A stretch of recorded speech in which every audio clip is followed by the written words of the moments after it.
Sois le bienvenu. Dans cette vidéo, je vais vous présenter un mini-cours sur les intégrales généralisées. Quand vous prenez l'intégrale, par exemple, de 1 à 2 de sinus de x dx, c'est l'intégrale d'une fonction continue sur le segment 1, 2, ou bien même l'intégrale de x au cube plus 2x pris entre 0 et 4 dx. C'est aussi l'intégrale d'une fonction continue sur l'intervalle 0, 4. Ce sont des intégrales que l'on connaît, ce sont des intégrales bien définies. Les intégrales de fonction continue par morceau sur un segment.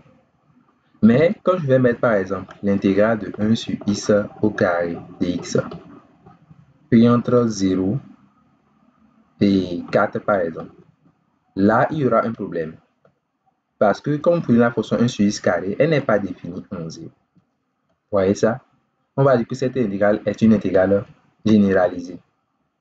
Voyez-vous?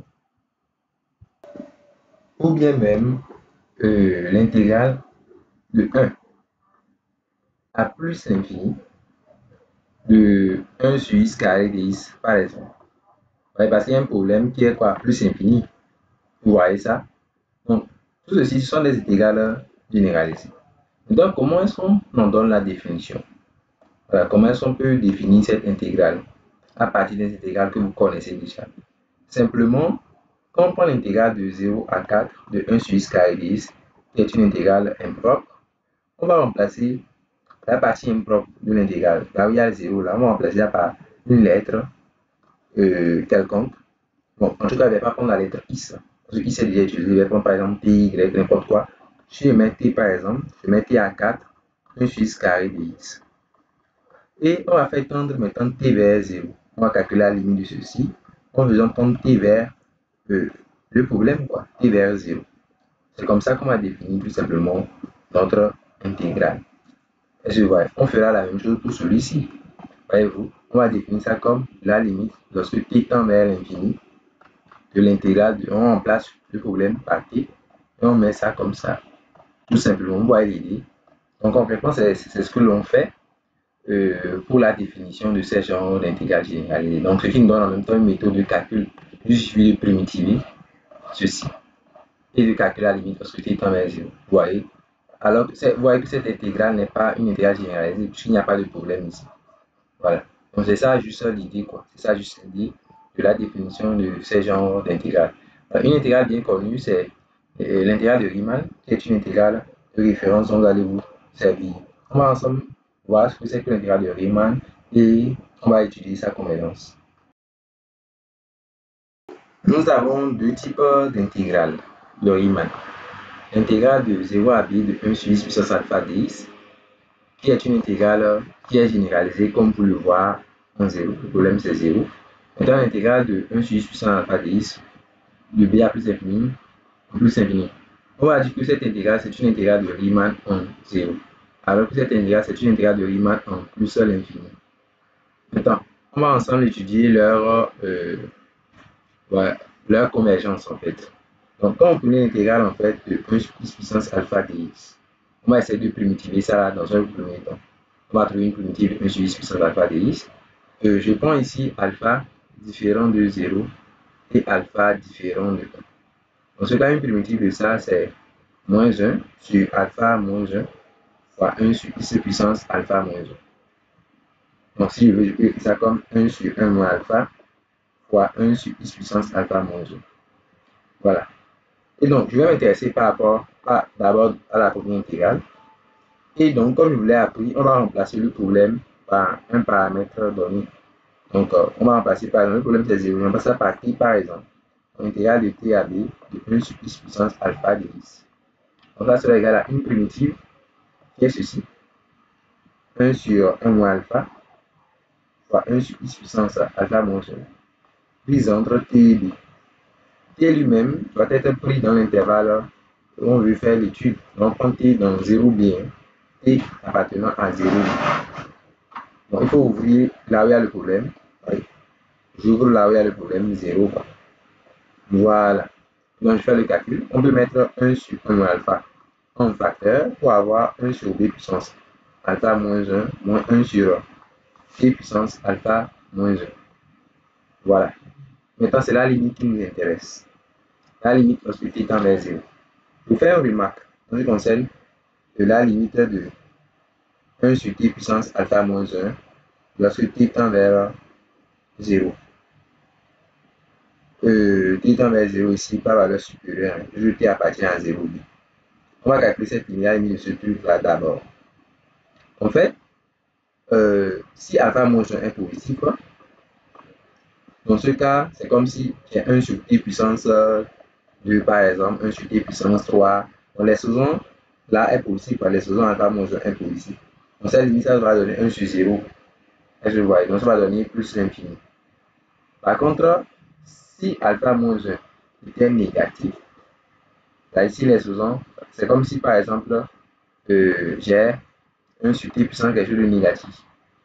Et ça va donner, par exemple, t carré. La limite, là, va donner 0. Est-ce que vous voyez? La limite va donner 0. Donc, vous aurez 0 dans ce cas. Si l'alpha moins 1 était négatif, la limite va donner 1 sur infini, quoi. Ça va donner 0. Voilà. Donc, dans ce cas, vous pouvez voir dans quel cas l'intégrale va converger. Puisque la limite donc, finale de ça, ça va donner quoi? On va dire que la limite de l'intégrale de t à b de 1 sur x puissance alpha de x lorsque t tend vers 0 égale. Donc, dans le cas où alpha moins 1 positif, ceci va donner plus infini. Est-ce que vous voyez? Donc, vous aurez une limite qui va donner infini dans tous les cas. Donc, si alpha moins 1 est positif, si alpha est supérieur à 1, sinon ça va donner, ceci va donner 0. Donc, ça va donner 1 sur 1 moins alpha b puissance alpha moins 1. Si quoi? Si alpha est plus petit que 1. Est-ce que vous voyez l'affaire? Donc, la chose est qu'au final, on voit que l'intégrale de 0 à b de 1 sur x puissance alpha de x, voilà, ça converge. Si et seulement si quoi? Dans le cas où la limite est finie. Voilà, on dit que l'intégrale converge lorsque la limite est finie en fait. Donc ça converge si et seulement si alpha est plus petit que 1. Et dans ce cas, si alpha est plus petit que 1, on va dire que sa valeur, la valeur de l'intégrale, c'est la limite qui est calculée, c'est-à-dire c'est 1 sur 1 moins alpha b puissance alpha moins 1. Voyez-vous? Donc c'est déjà quelque chose qu'il faut connaître. Il faut savoir que l'intégrale de Riemann en 0 converge si seulement si l'exposant est plus petit que 1. On peut de la même façon étudier l'intégrale de Riemann en l'infini, c'est-à-dire pour montrer l'intégrale de b à l'infini de 1 sur x puissance alpha de x converge si et seulement si alpha est supérieur à 1. Et on peut de la même façon démontrer que cette intégrale diverge si alpha égale à 1. Alpha égale à 1, et l'intégrale diverge. L'intégrale de Riemann diverge toujours et toujours, que ce soit en 0 ou bien à l'infini. Voilà. Donc voilà les notions d'intégrale, de la convergence d'une intégrale. Quand la limite est finie, l'intégrale converge. Quand elle est infinie, on dit que l'intégrale diverge. Et vous devez connaître en fait l'intégrale de Riemann. C'est une intégrale de référence. On va se servir pour faire des comparaisons. Voilà. Donc maintenant, vous savez, ce n'est pas dans tous les cas que l'on peut faire des calculs comme ça. Ce n'est pas dans tous les cas aussi que vous pouvez faire des calculs intégrales. J'explique. Quand vous prenez par exemple l'intégrale de 0 à plus infini de sinus de x sur, donc je vais mettre intégrale de 0 à plus infini de sinus de x sur x dx. Voilà, vous ne pouvez pas par exemple calculer cette intégrale directement.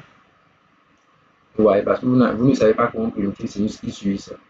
Mais on peut vous demander est-ce que cette intégrale converge ou pas. On peut vous demander à savoir si l'intégrale là, est-ce que c'est une intégrale qui est convergente, même si vous ne pouvez pas le calculer. Donc il y a des théorèmes pour ce faire. Voilà. Maintenant, je vous fais remarquer que l'intégrale que j'ai donnée, c'est une intégrale qui a deux problèmes, 0 et l'infini. Est-ce que vous voyez? Dans ce cas, comment est-ce que vous faites l'étude? Voilà, pour étudier cette intégrale-là, on se la met à deux intégrales. Vous introduisez une valeur quelconque entre 0 et l'infini. Vous pouvez mettre n'importe quelle valeur. Donc, n'importe quelle valeur, si vous pouvez donner assez la valeur 2, 3, 4, n'importe quelle valeur entre 0 et l'infini. Si je prends 1, vous allez étudier l'intégrale de 0 à 1 de sinus sur x dx. Vous allez aussi étudier l'intégrale de 1 à l'infini de sinus de x sur x dx. Dans le cas où les deux convergent, ici, j'appelle ça I1, celui-là I2. Et celui-là I. Donc, I converge si et seulement si les deux I1 et I2 convergent en même temps. Donc, si l'un de ces intégrales diverge, alors l'intégrale initiale diverge automatiquement. C'est comme ça qu'il faut gérer les intégrales à deux problèmes. Maintenant, venons en fait au théorème donc, aux propriétés dont je veux vous parler, les propriétés qui vont vous permettre de connaître la nature d'une intégrale généralisée sans calculer l'intégrale. Voilà, les théorèmes de comparaison. Sachez que les théorèmes que je vais donner, les théorèmes de comparaison s'appliquent seulement pour des fonctions qui ont un signe constant. Donc, soit positive, soit négative, tout simplement. Voilà. Donc, je vais prendre ici, en fait, une fonction f continue, une fonction f qui est continue sur un intervalle a de à valeur dans R. Donc, je suppose ici que j'ai ouvert en B parce que je suppose que le problème est en B. C'est B qui présente pour nous un problème. Voilà. Donc, vous voulez en fait vous intéresser à l'intégrale généralisée de A à B, de f de x, g, dx.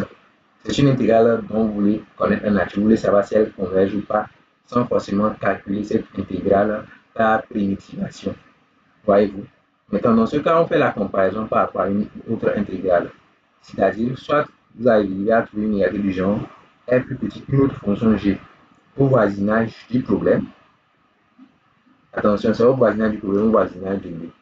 Okay, soit vous avez une égalité comme ça, soit vous avez f qui est un grand taux d'une fonction g, soit, voilà, vous avez ça, l'un ou l'autre en tout cas.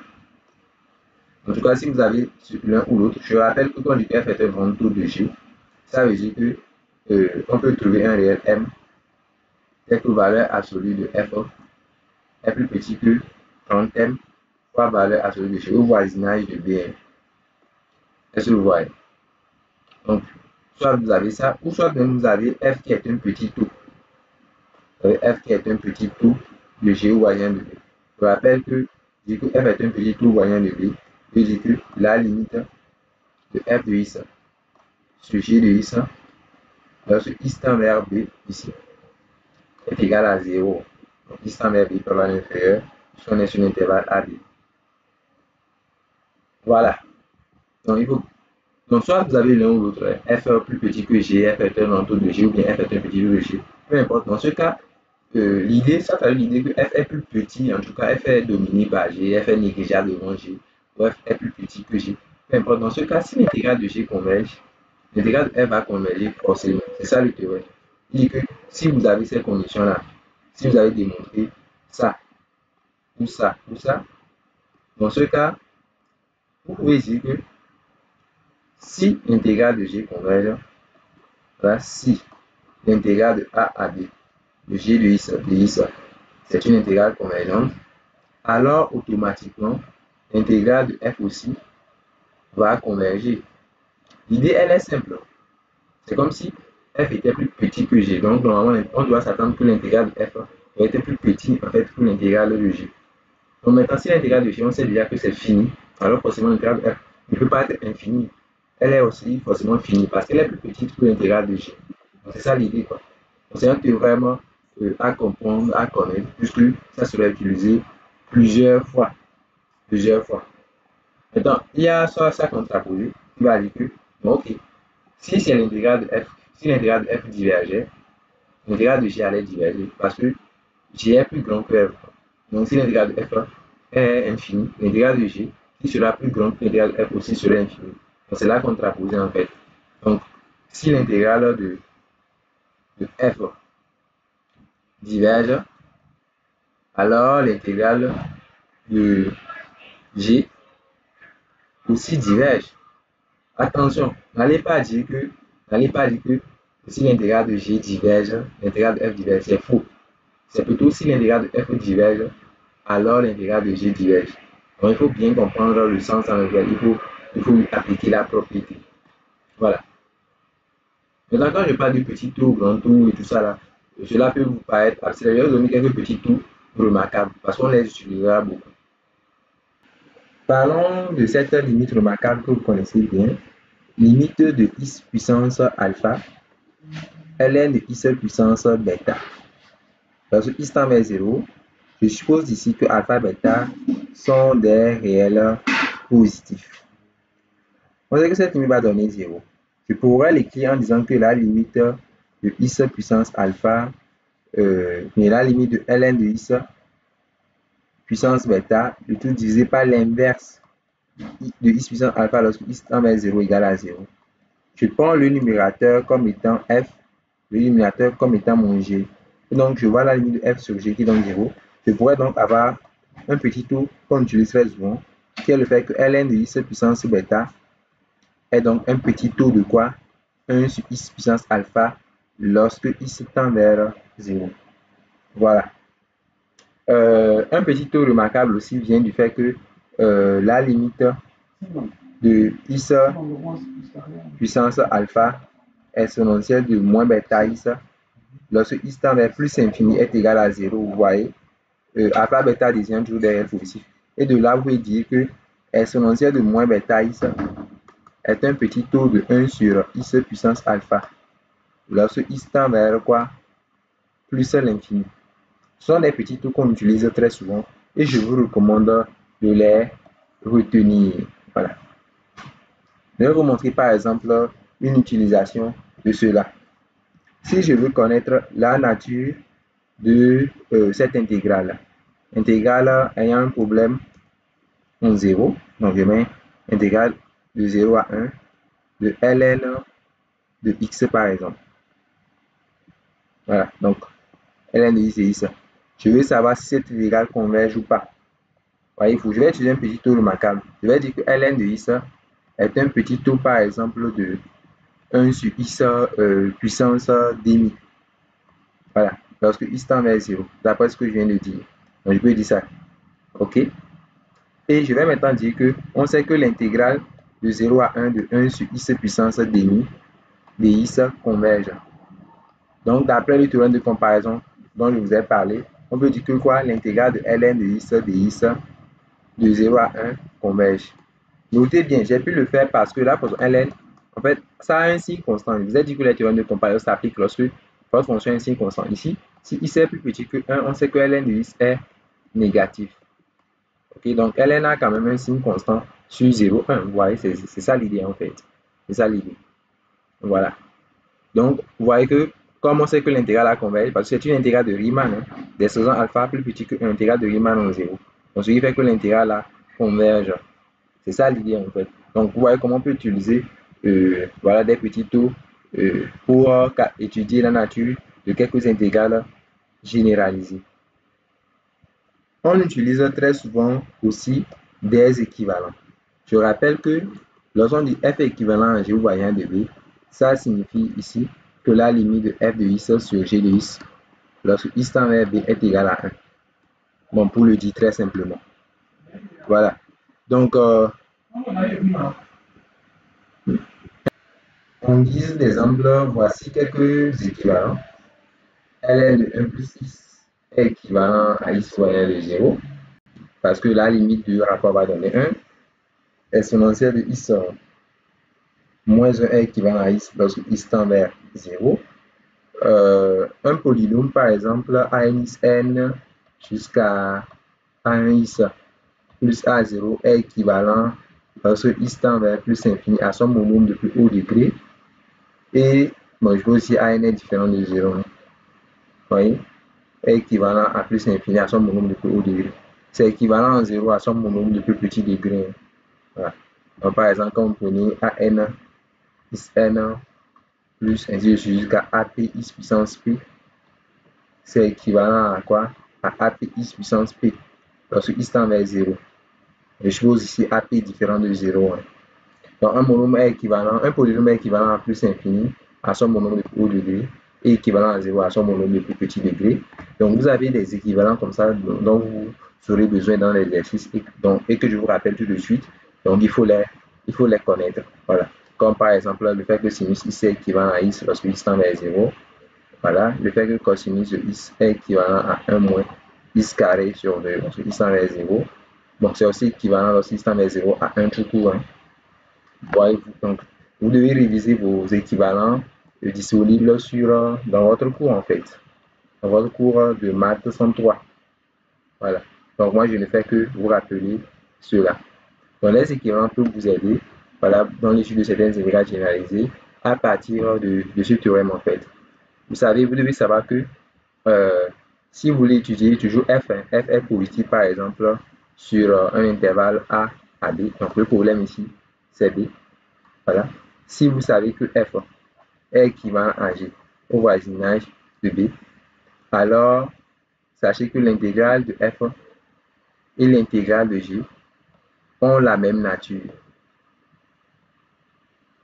Voilà. Ces deux intégrales-là ont la même nature. C'est très intéressant en fait. En fait, ce théorème est beaucoup plus fort que le précédent. Ouais, quand je dis qu'ils ont la même nature, c'est que quand l'un converge, l'autre converge. Quand l'un diverge, l'autre diverge. Alors que quand on avait mis pour f inférieur à g ou voisinage de b, on avait dit que si l'intégrale de g converge, l'intégrale de f va converger.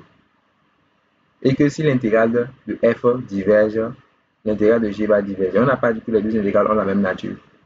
Parce que par exemple, si l'intégrale de g va, au cas où l'intégrale de g diverge, on ne peut rien dire sur l'intégrale de f. On ne peut rien dire. Est-ce que vous voyez? Mais ici, on dit que les deux intégrales ont la même nature. C'est-à-dire que si l'intégrale de g diverge, tu peux dire automatiquement que l'intégrale de f diverge. Si l'intégrale de g converge, tu peux dire automatiquement que l'intégrale de f aussi va diverger. Donc l'équivalence, ça permet de dire que les deux intégrales ont la même nature. Et on s'en sert beaucoup aussi dans l'étude des intégrales généralisées, telles que nous le verrons dans l'exercice. Donc j'ai bien dit que les critères que j'ai donnés, c'est pour des fonctions qui sont soit positives, soit négatives. C'est-à-dire qu'il doit posséder un signe constant.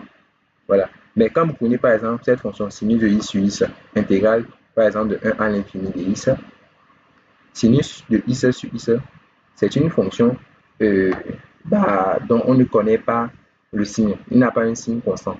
Est-ce que vous voyez? Il n'a pas un signe constant. Mais il y a un théorème qui va nous aider. Voilà le théorème de la convergence absolue.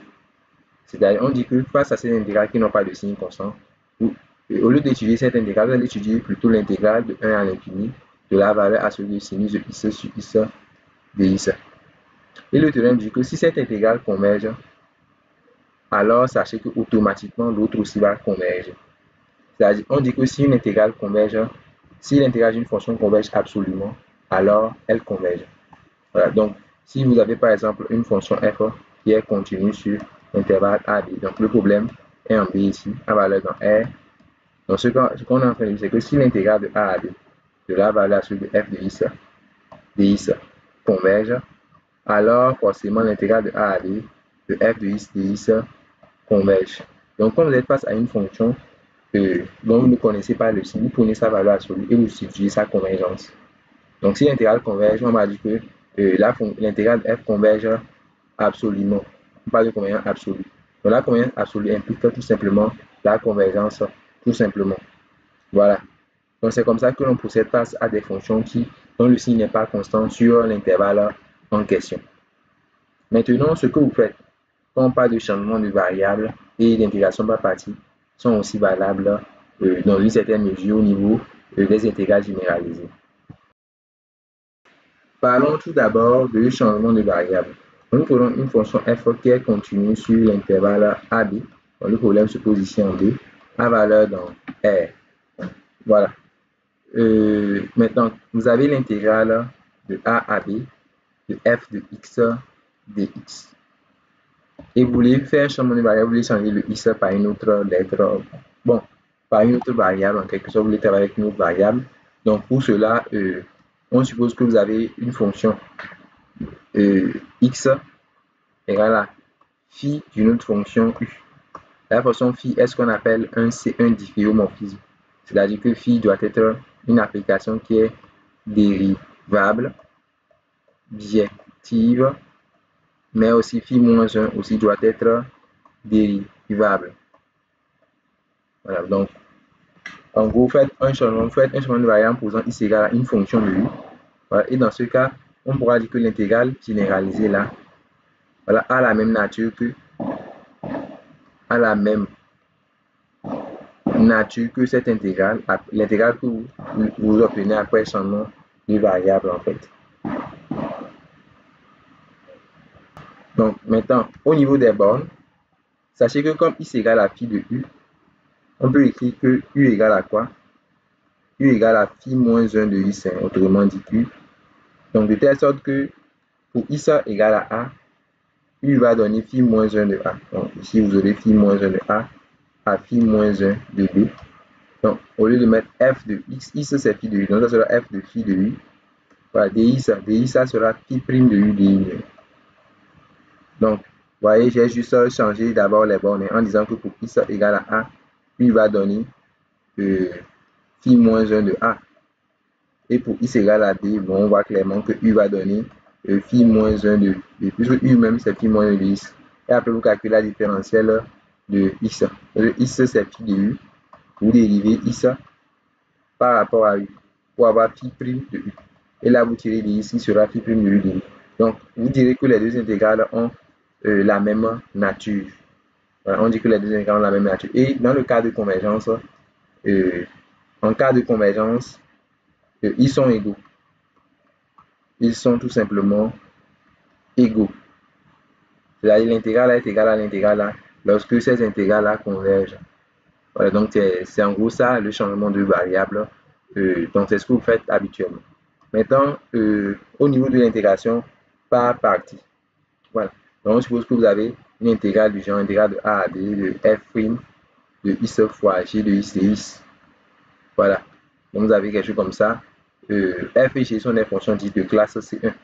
Donc f et g sont des fonctions de classe C1 sur l'intervalle AB à valeur dans les fonctions qui sont dérivables dont la dérivée est continue. Voilà. Dans ce cas, voilà. Quand vous avez cette intégrale, nous savons que ça peut se ramener en fonction de l'intégrale de quoi? De g'(f). Non?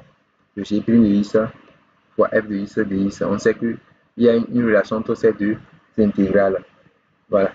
Mais on va dire que cette relation, telle que nous la connaissons avant, c'était quoi? C'était que cette intégrale doit être égale à voilà, f de x fois g de x. Voilà, pris entre a et b avant de mettre l'autre intégrale, n'est-ce pas? Donc on fait moins l'autre intégrale.